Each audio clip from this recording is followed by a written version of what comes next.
Good evening, everyone. My name's Rygos Pop, and today I'm here to tell you of what are my favorite movies from the 1980s. Yes, the 1980s. 1980 all the way to 89. Everyone knows this decade. Spandex, aerobics, a certain blue tank engine, Transformers, you name it. But one movie genre was popular throughout the 80s, horror. So that's exactly today's video. Today, I'm going to show you what are my favorite movies from 1980 all the way to 89. So I'm happy to start. So starting off is 1980.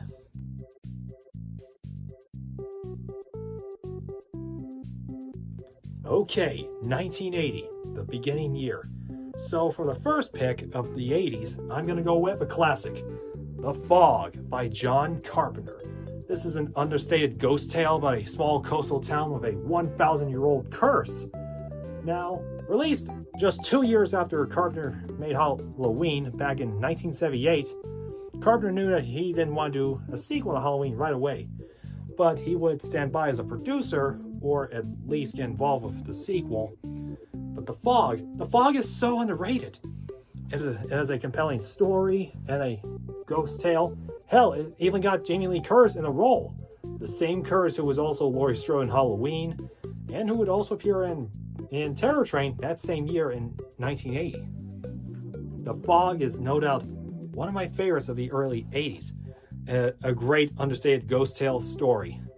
And with that got the start from 1980. The 1980s underway. Now we go on to 1981.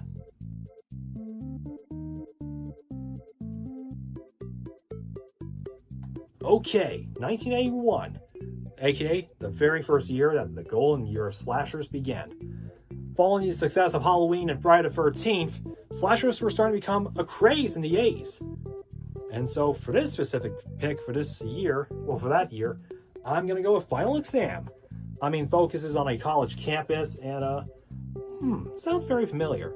So Final Exam follows a bunch of college students at a college called Lanier College, in which there are some pranks, and surprise enough, this movie would actually be the inspiration for a Scream 2 in the 90s. I'm getting ahead of myself, but Final Exam is no doubt one of the criminally underrated slashers of all time.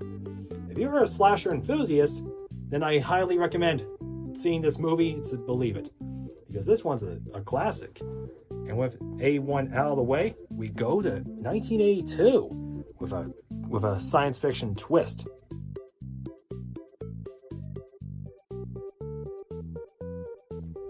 Okay, 1982. This is where the decade gets more interesting. And what better way to choose what best movie from that year? And this one's another classic by John Carpenter, The Thing.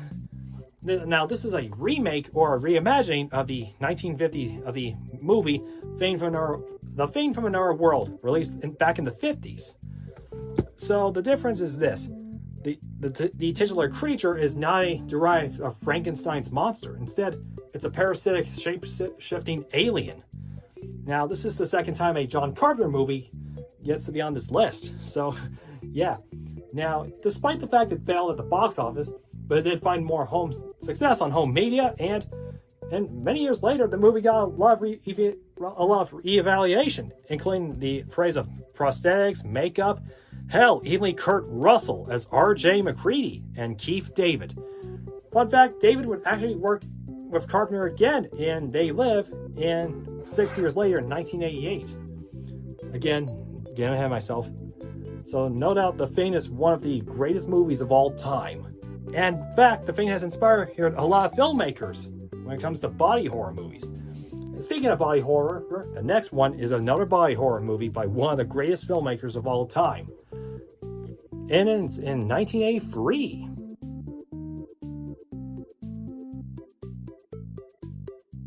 Okay, 1983. This is the turning point when the golden age of slashers started to slow down a bit for the following year. So, aside from The Thing, there is another body horror movie, a science fiction one. And this one's made by Canada's own David Cronenberg with Videodrome. Now, Videodrome is one of the greatest movies of all time. It's also Cronenberg's first time making a movie for a big studio, that being Universal. Now, Cronenberg is known for making a lot of movies by himself independently, but Videodrome was his first by a big studio.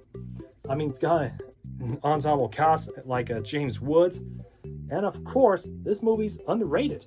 Now, despite the box office flop, the movie is art. Pure art. If you're looking to body horror like this one, then you're in luck, my friends. Now, if the early parts of the 80s out of the way, we go into 1984. And a lot of you may already knew, so 1984 is...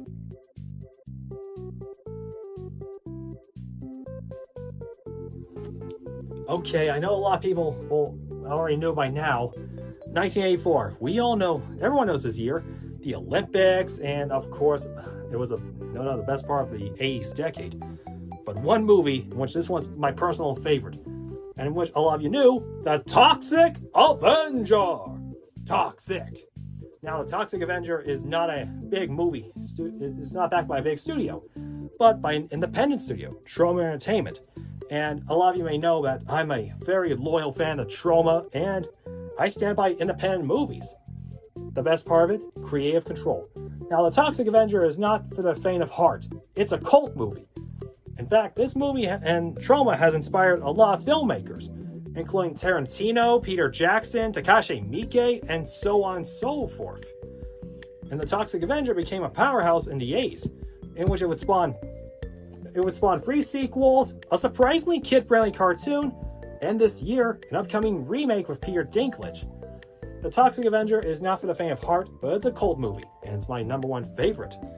And with that, the early 80s are out of the way. Now we go to something that's more ghoulish in 85.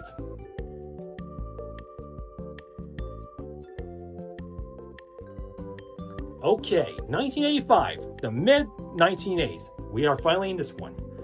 Now, following the success of Gremlins in 1984, this actually kicked off a wave of small, tiny creatures, in which, no surprise enough, Ghoulies is chosen for this one. Now, Ghoulies is a creature film, kind of in the same vein as Gremlins.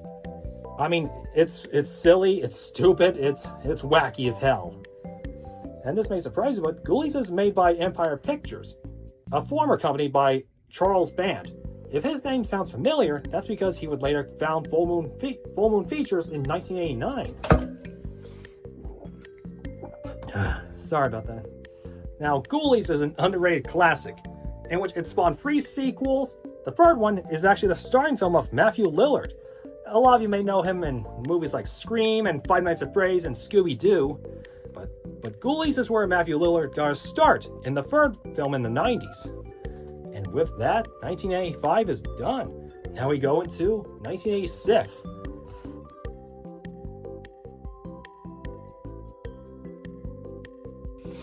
Okay, 1986. This is where fame started to take a dive for the A's, in which one filmmaker, John McNaughton, he actually decided to make a fictionalized version of an actual story. Well, loosely based on it.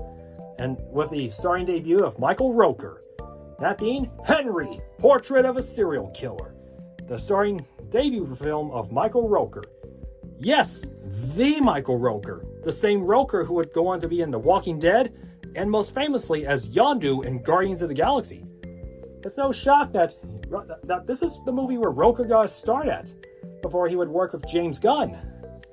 Now, this is loosely based on the events of Henry Lee Lucas. So, yeah, this is more of a fictional take on it. If that's another case, there are other movies loosely based on real events. If you recall, in 1975, there was the Talent Dread Sundown.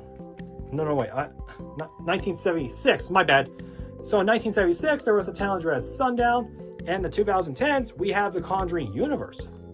So Henry, Portrait of a Serial Killer, is no doubt one of the critically praised movies in 1986. Siskel and Ebert gave it a thumbs up, and one critic says, now this is a horror movie. Surprise enough, Ebert said that, unlike a lot of other movies back then, in which slashers have sugarcoat violence, Henry, Portrait of a Serial Killer, does not. In which you should be grateful for John McNaughton. If he didn't give Michael Rooker the chance to act in that movie, then Rooker wouldn't be known who he is today. So be grateful to John McNaughton. And with that, we're on to the later 3 years of the A's, with 1987.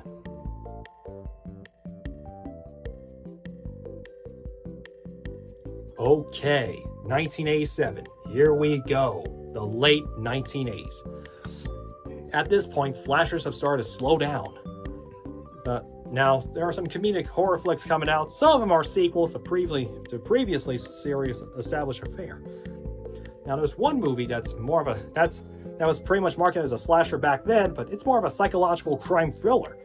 The Stepfather, starring the one and only Terry O'Quinn of the Lost series. And yes, The Stepfather is so underrated.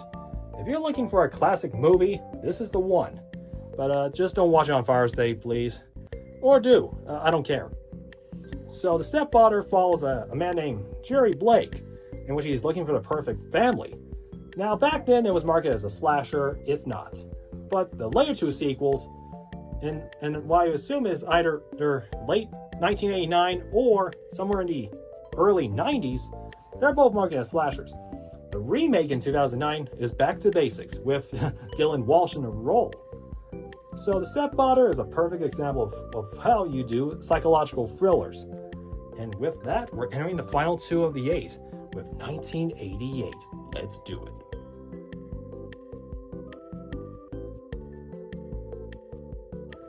Okay, 1988, one of the two final years of the 80s. So 1988 has a lot of movies, so I was unsure to pick which one, but honestly, I'm just going to go with science fiction again. This time with The Blob, a remake of a classic from the 50s, with a unique cast, including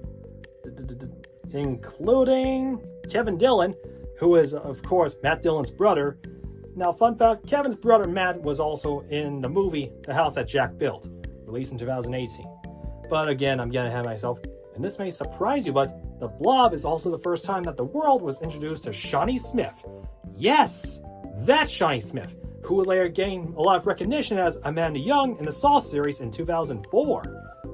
But once again, I'm getting ahead of myself, so it's no surprise that Shawnee Smith got her start in this movie before she would become Amanda. Now, The Blob is a remake, and pretty much it looks pretty alright. I mean, Chuck Russell did an okay job with this movie, and unlike the original Blob, in which it's just a giant blob, but this remake takes it up a notch.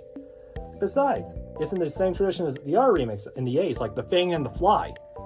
So if you're looking for a movie that's basically a remake of a classic, this is the one. Yet this got me wondering,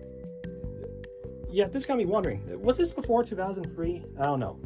And with that, we're down to the final year, 1989. Let's do it.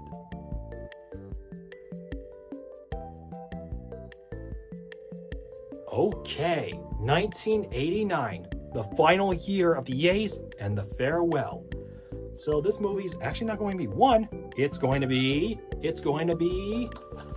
both The Toxic Avenger Part 2 and The Last Temptation of Toxie, released both simultaneously in 1989. Now, The Toxic Avenger 2, it follows Toxie 5 years after the first film, in which Toxie goes on a little adventure to find his father, from Tromaville to Tokyo, Japan. In which, honestly, I love this movie so much. If people are going to ask me what's my favorite horror sequel, this is the one, because it's like a little nod there. Believe it or not, this movie, The Toxic Avenger is quite popular in Japan, I think. So with that, Toxie has seen a lot within Tokyo. That is until Apocalypse Inc. took over and called it Apocalypse Nowville. That's kind of stupid. Now The Last Temptation of Toxie, based on a play on Martin Scorsese's 1980 called on one of Martin Scorsese's classics in the 80s, Last Temptation of Christ, which is the first time we got to meet Willem Dafoe, in which this is actually a bit of a semi-horror flick. I mean, it's a splatter film in the first half, and the later parts are all drama, but it came back when Toxie decided to rid Tromaville of crime again. This felt like a pretty bad return. No, wait. This felt like a kick-butt return. And after that, Toxie faces a chairman who is revealed to be the devil in disguise. Unlike the devil in a lot of, and now I don't want to get religious, but unlike a lot of people with their interpretation of the devil, who is depicted as red, this devil is green. So the movie had a very sweet ending, with Toxie and Claire getting married, and a farewell. In my eyes, I see it as a farewell to the 80s. And with that, ladies and gentlemen, this marks the end of one of my favorite movies from the 1980s, 1980 to 1989. So if this video does well, I might take a little trip into the 90s, or go further with the 2000s or 2010s, or go backwards to the 70s. I'll leave it up to you guys in the comments. Until then, I'll see y'all next time. Goodbye. Stay poppin'. Peace.